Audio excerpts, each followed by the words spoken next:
Alright guys, welcome back to another match play.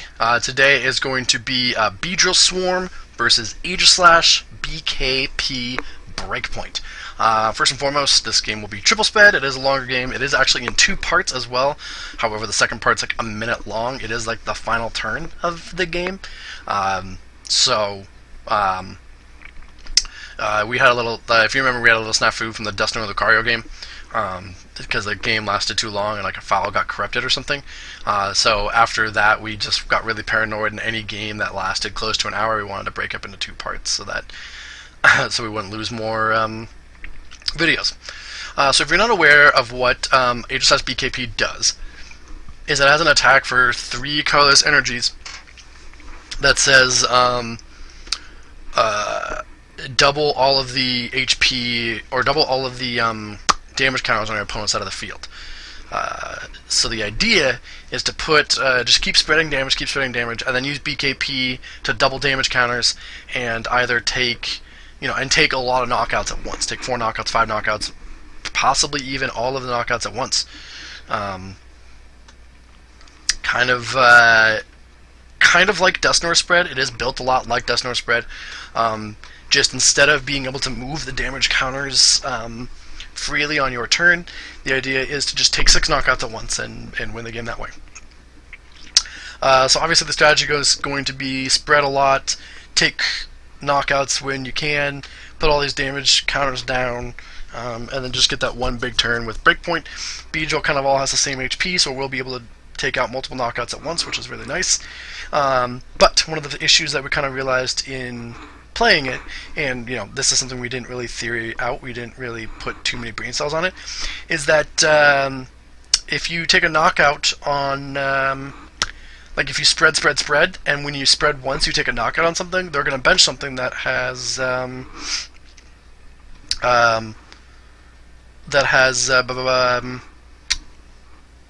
damage counters on it. That's what I was going to say. I was like, for your treat? That's not right. That has no damage counters on it. You're just like, you can just limit your bench space, limit the way you bench your Pokemon, and eventually you just like, you're gonna win that way. Just by playing around your opponent's strategy. A Colress doesn't find an energy here, and that's big. I really needed to hit an energy there so I could spread some more damage and kind of threaten this double damage knockout thing. Really terrifying there. I really needed to hit an energy. Mind you, this deck doesn't play as many energies as other decks, so it makes sense just a little bit. But so basically with the Aegislash thing, with the, like I said, with the fresh damage counters, just limiting the way you bench your Pokemon. You can always have one with no damage counters on it, this. Because of that, Aegislash just turns into a worse version of Dusknoir. It basically just turns into Dusknoir with no spread. That's really about it. Oh no, not Dusknoir with no spread. Dusknoir with no Dusknoir. You're just playing a deck that has a lot of spread attackers. That's at the core. That's really what you're doing.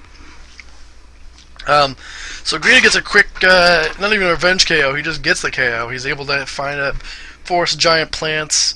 Has 2 Beedrill down, enough to knock out this Porygon really early. Obviously, Greedy's next turn is going to be, let's find another Beedrill. Let's find another Beedrill and attach an energy to it, just because he knows he's not going to get knocked out.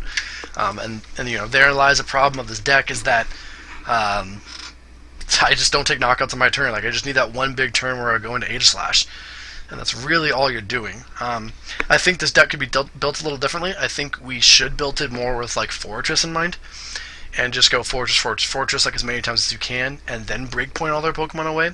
Not really like a Donk deck, but something with a little bit more speed and a little bit more focused on the de-evolution. So I think that's one of the big things about the deck. I think we just kind of built it. We took the Dusknoir Skeleton, replaced Aegislash, did 2 or 3 other different things, and then we were like, oh, wait a minute, like, this deck actually isn't that good. So, but another spread here from Coco is going to even up the prizes. It's going to put some damage on Grady, hopefully apply some pressure, maybe. Now if I get a broken time space out, I can do a double knockout play where I take both the support Pokemon knockout. So if I can get something like an N in that attack, or Something like that, just to kind of, you know, slow him down a little bit. There's an end of that hand, but that hand was not going to grab, was not grabbing Aegislash anytime soon. So, a Porygon would not be a bad play here either. A Porygon plus a spread, get a knockout on both the support Pokemon. I think at this point you kind of just have to abandon the philosophy of, oh, I need to use this Aegislash for a big turn. I think I just need to kind of abandon that.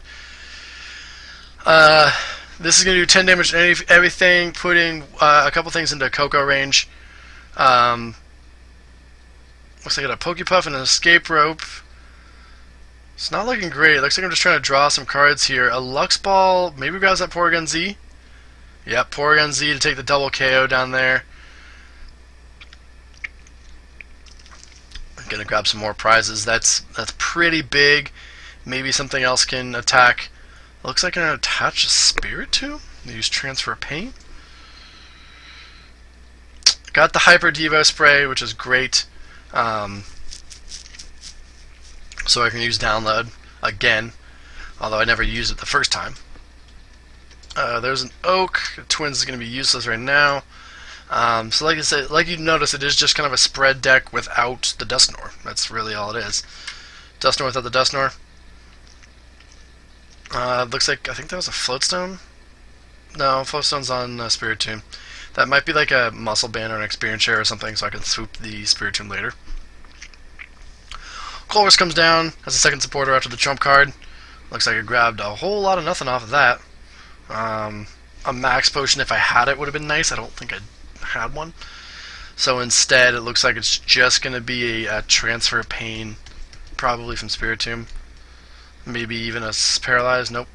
It will be a Transfer Pain. So, heals 10 damage, moves 10 damage to their side of the field. If Spiritomb didn't attack your own Pokemon, that it would have been a very clutch play to have the Coco down to 110. Because now all Grady needs is Windstorm to get that knockout down there. Would have been very clutch. But alas, Transfer Pain also gets yourself. So, no support Pokemon for Grady. This is actually kind of big. All he has is his Beedrills out. So if I can find ways to just get, take knockouts before he can get the support Pokemon out, it's huge.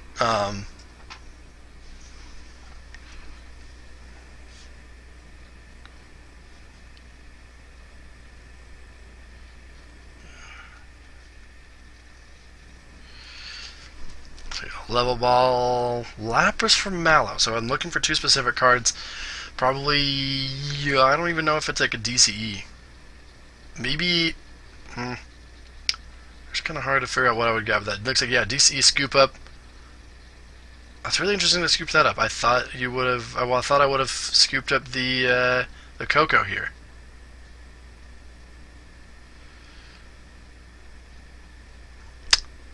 But no, I actually put more value on the Transfer Pain.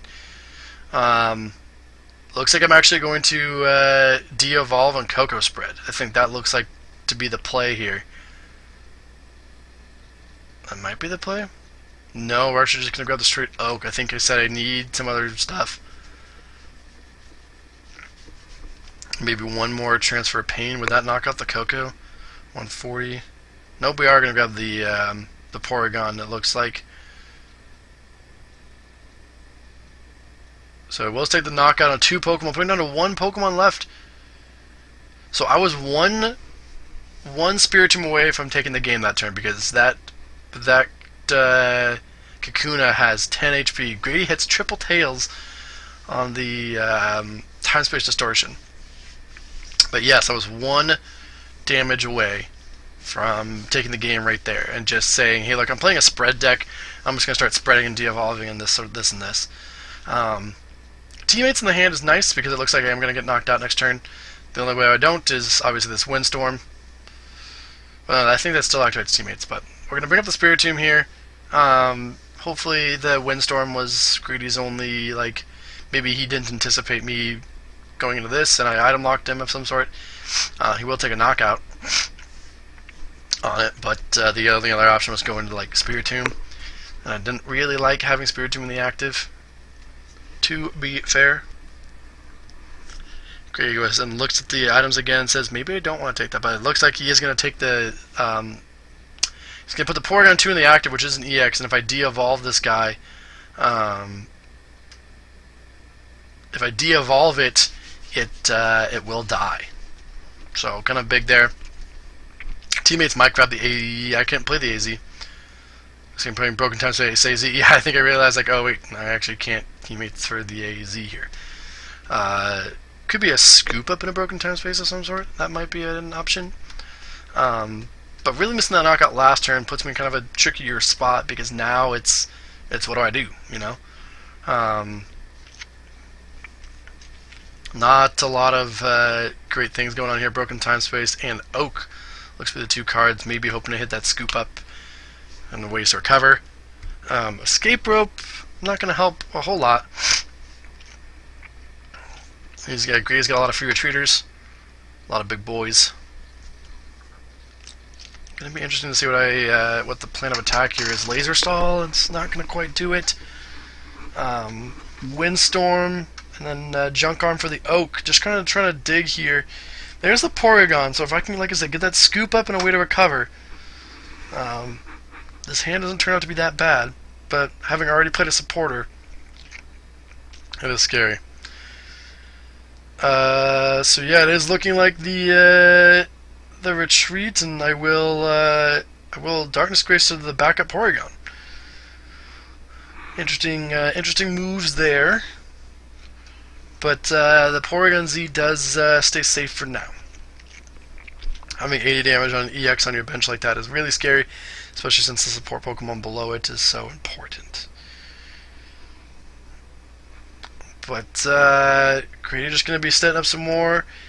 He's going to be looking for a knockout here. Really, doesn't have any support Pokemon again, so it is in any other scenario, I would say, Grady would be just toast. If it was a deck that actually like took one-shots instead of spread damage, Grady would be just straight done being able to take those knockouts. But mind you, I wouldn't have been able to take those knockouts had I not had the spread. So there is that to consider. Looks like Grady going to, or it looks like I'm going to just retreat. Get the item lock out of the way. Really like to hit some sort of swoop. I think that's what I'm looking for. Energy removal to hopefully slow Grady down. No swoop teleporter, but it is going to be a 30 damage sudden flash. So didn't really hit much off of the Sycamore. Not even enough to like Cosmic Power or back up or something. You know, nothing that way. Really looks like we're going to do something. Oh yeah, looks like something happened where we both had to leave and go do something. Who knows? Yikes! Just really scary here. Gonna get a Hex again, hoping to come back in this game. I think that's really what all his really plan is just he's gonna need a Hex over and over again. He's gonna need to do some cute stuff. He doesn't have any support Pokemon on the field, but to be fair, I don't have many support Pokemon either. Just because my Porygon Z is locking that download out, I won't be able to de-evolve it and get it because it will get knocked out. I need some form of AZ, and it's just going to be a retreat and a pass. Even worse. Things are not looking fantastic. Even though we have these support Pokemon, they are not helping in any way. Kind of a dead hand. I've tried to sacrifice the Spiritomb so many times, but Grady just finds a way around it every time. Baltoy down is scary. It is now sensing the return of these support Pokemon that I had that one big turn where I was 10 damage short of winning the game to get. So, if he can find a way to get a Claydol, probably not under item lock. Oh, excuse me. So there's going to be a draw and a pass. A draw pass in U150. That doesn't happen. I was expecting Grady to get a knockout. This Guzma going to be big. Grady will be taking a prize lead off of this, knocking out the Porygon Z plus the Goop Gas attack on top of it. Things are not looking great. 2 prizes. Grady takes the prize lead. looking for some stuff. What do I have? What can I get back here? I don't have double supporter. I just have ways to draw cards. An N and a knockout would be the best solution, but a trump card is the supporter of choice. If I had a way to get N knockout, that would have been the way. Looks like I am going to Ultra Ball here. This might signify another Porygon 2 drop of some sort. Although he did goop me, so it just looks like it's going to be a setup with this Spiritomb here. Yep, just saying, hey look, I'm going to try to have this Porygon play. I'm just going to try to go Porygon Z N. Like that's really the only play that I have. And mind you, if I can get that, it's not the worst. If he has to take a knockout here, looks like I might have a shot. Greedy will be benching the Shaman, which isn't not much of a liability in this matchup, just because I know I can't knock it out somehow. If Grady can avoid, if I can avoid the Baltoy here, if I can avoid the Claydol, looks like I did.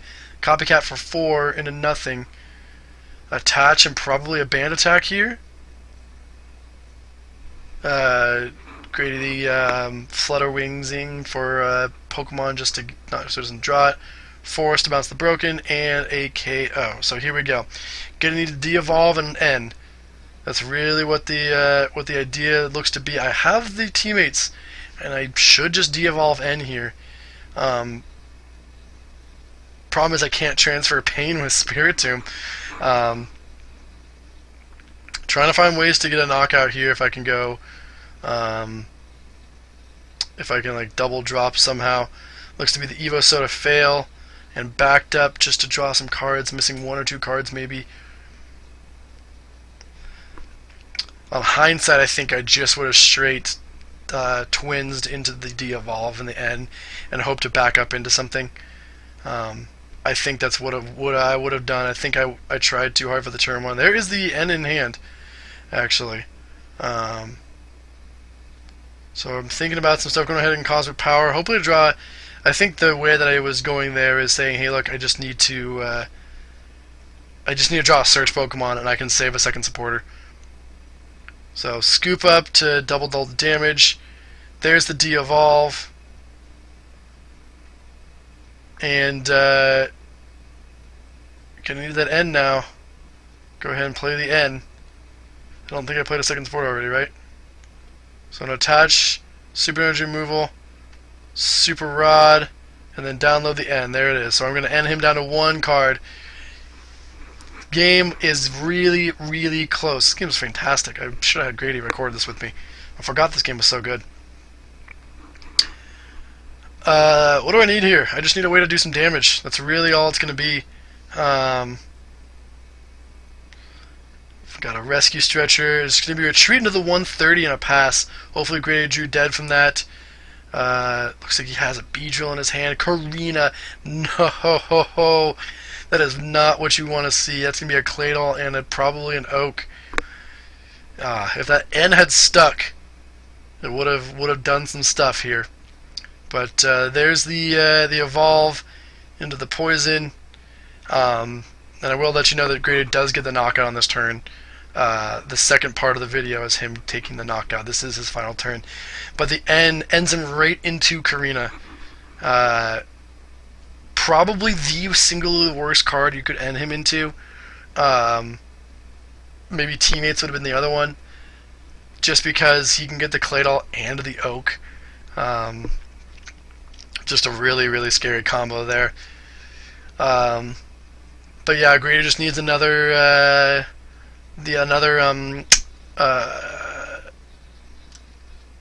Beedrill plus a way to get a knockout.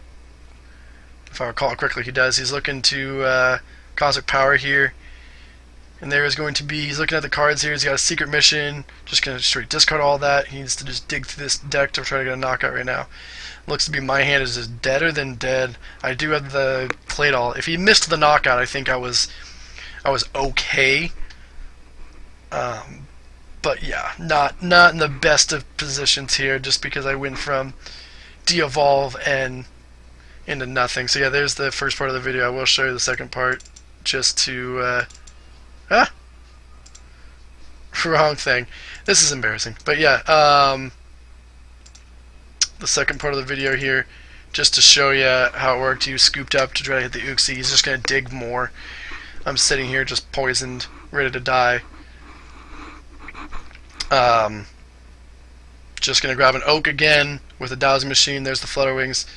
There's the Misties. He's looking through his cards. He just needs that Choice Band, which he will hit. And will do 120 damage with the Choice Band, plus the poison for the knockout. That 130 HP did not save me, even though I thought it would. And Gritty goes, oh wait, there's the Choice Band. So, that's game. Really, really good game there. It came down to me ending him into the exact card he needed, or at least one of the cards for his outs. But yeah, really, really photo finish there. Really, really good game. Thanks for watching, guys. We'll see you next time.